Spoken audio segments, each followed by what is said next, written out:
Бүгүнкү кыргыз адабиятында сабактык кунт коюп көрөбүз, эч нерсеге алагды болбойбуз. Берилген тапшырманы аткарабыз. Саламатсыздарбы окуучулар? Кутман күнүңөр менен. Бүгүнкү сабактын темасы Шота Руставели мен Жолбош терисин кийген баатыр поэмасы. Сабактын максаты: окуучулар грузин акыны Шота Руставелинин өмүрү, чыгармачылыгы тууралуу маалымат алышат. Экинчи, дүйнөлүк классикалык адабияттан, анын ичинен чыгыш адабияты жөнүндөгү маалыматын кеңейтет. Үчүнчү, Жолборс терисин кийген баатыр поэмасында каармандар аркылуу боорукерликке, мекенчилдикке, сүйүү жана достукка бекем болууга тарбияланышат. Күтүлүүчү натыйжа: поэманын мазмунун угуп, түшүнгөндөрүн адабий тилде мазмундуу, ыраттуу айтып бере алат.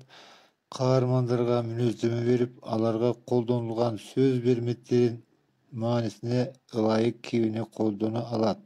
Окуучулар чыгарма аркылуу сезимталдык, боорукерлик, мекенчилдик, таймамаздык сыяктуу жакшы сапаттарды үйрөнүшөт. Шота Руставели.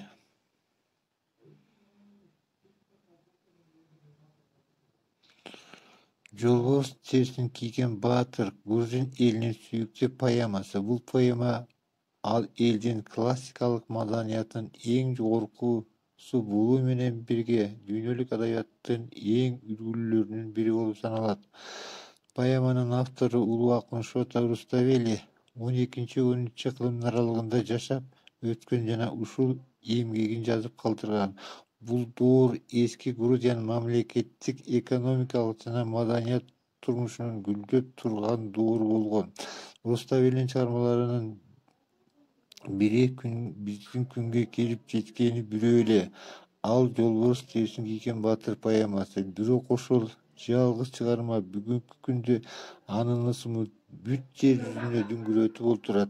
Акын Грузиянын Маскетин аймагындагы Руставаи деген кыштакта туулган.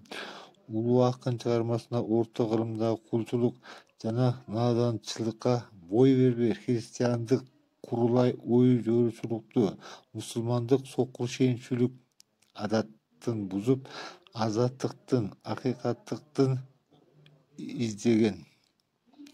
Жолборс терисин кийген баатыр поэмасы аркылуу өлбөс өчпөс болуп калган Шота Руставели Тамара падыша айымдын казына башчысы же азыркыча айтканда финансы министри болуп турган. Ал өз кызматын сүйүп, бай казынада сакталган 850ден ашык асыл таштын энчүлүү атын жатка билген экен. Жаш казына башчы акылы да, сулуулугу да, жандан артык да Тамара падыша айымга ашык болуп калат.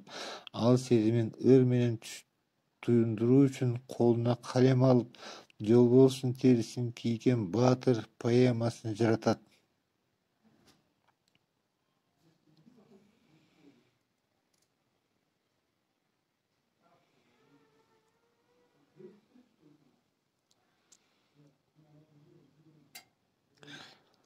Ырдайлы Тамара шааны күч жеткенче, көл кылып көздүн жашын алдан эче, сайрагам түрлөндүрүп ыр жолдорун жарашып, мактаганды мактай берсе, сымбаты көз жаңылткан сонун көркү, эрге даңк эбин таап келиштирсе.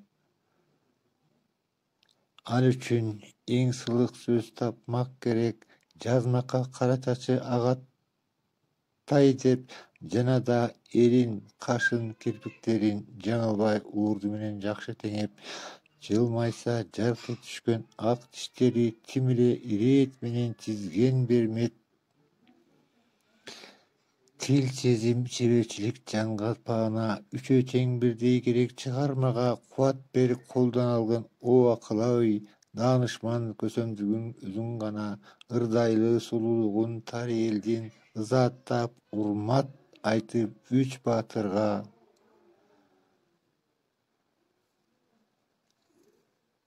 Шота Руставелинин Жолборс терисин кийген баатыр поэмасын кыргыздын белгилүү акыны Алыкул Усмонов кыргызча которгон.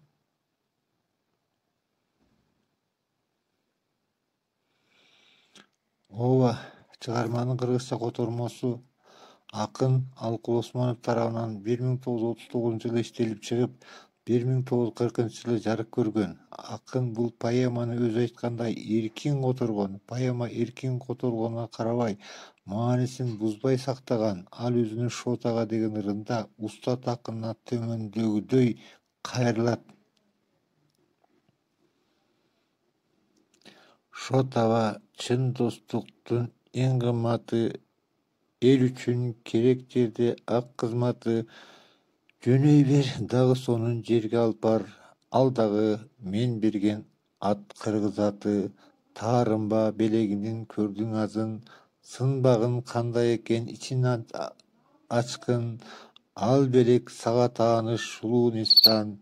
Мен аны кыргызчалап кайра берем.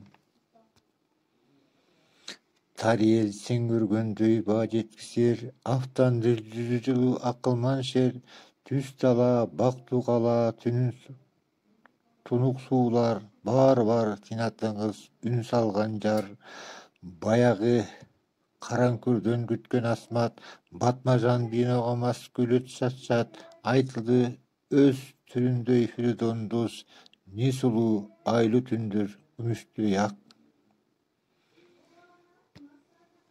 Поэмасында бир караганда сүйүү жөнүндө гана айтылып, сүйүү идеясы гана таңазаланып жаткандай туюлат. Чынында андай эмес. Чыгармада автор махабатты башка тема кылып алуу менен өзүнүн ата мекени болгон сүйүүсүн, элдердин достугун, адамдардын ортосундагы достук мамилелери жөнүндөгү жекече оюн, түшүнүгүн, кыялын, аруу тилегин бир канча өлкөлөрдүн өкүлдөрүнүн мисалында чагылдырууну көздөгөн. Поэманын каармандары Тарыел, Автандил, Нурадин Фридон ар буттан кошулган бир туугандай болгон достор. Алар ар буттан тургандыгына карабастан достчулуктун туусун бийик көтөрүп алып жүргөн азаматтар. Бири-бири үчүн жанын кыйбай турган чыныгы жолдоштор. Акын аялдар менен эркектерди бирдей тең укукта болушун эңсеген, ошон үчүн күрөшкөн. Чыгармадагы аял каармандар Нестан Дарьяшан, Синатин, Асмат, Жогорку Үч Баатыр сыяктуу кыйынтыкка бой үрдеген достуктун, баатырдыктын идеясын жакшыртангандар. Акын жолборс терсин кийген баатыр чыгармасында окуялардын баардыгы мусулман өлкөлөрүндө өткөндүгүн баяндайт. Бул жагы да абдан таң каларлык. Биздин Махмуд Кашкари сүйүү жөнүндө гана айтылып, сүйүү идеясы гана таңазаланып жаткандай туюлат. Чынында андай эмес. Чыгармада автор махабатты башка тема кылып алуу менен өзүнүн ата мекени болгон сүйүүсүн, элдердин достугун, адамдардын ортосундагы достук мамилелери жөнүндөгү жекече оюн, түшүнүгүн, кыялын, аруу тилегин бир канча өлкөлөрдүн өкүлдөрүнүн мисалында чагылдырууну көздөгөн. Поэманын каармандары Тарыел, Автандил, Нурадин Фридон ар буттан кошулган бир туугандай болгон достор. Алар ар буттан тургандыгына карабастан достчулуктун туусун бийик көтөрүп алып жүргөн азаматтар. Бири-бири үчүн жанын кыйбай турган чыныгы жолдоштор. Акын аялдар менен эркектерди бирдей тең укукта болушун эңсеген, ошон үчүн күрөшкөн. Чыгармадагы аял каармандар Нестан Дарьяшан, Синатин, Асмат, Жогорку Үч Баатыр сыяктуу кыйынтыкка бой үрдеген достуктун, баатырдыктын идеясы менен жакшыртангандар. Мына ушинтип балдар, биз Шот Рустабелинин жолборс терисин жамган баатыр поэмасын толук уктук. Ышыктоо үчүн суроолор: Шот Рустабели ким жана ал кайсы кылымда жашаган? Чыгарманын жазылышы, кыргызчаланышы тууралуу эмне айта аласыздар? Чыгармадагы башкы теманы атап көрсөт. Чыгармадан үзүндү жаттоо. Көңүл бурганыңыздар үчүн чоң рахмат.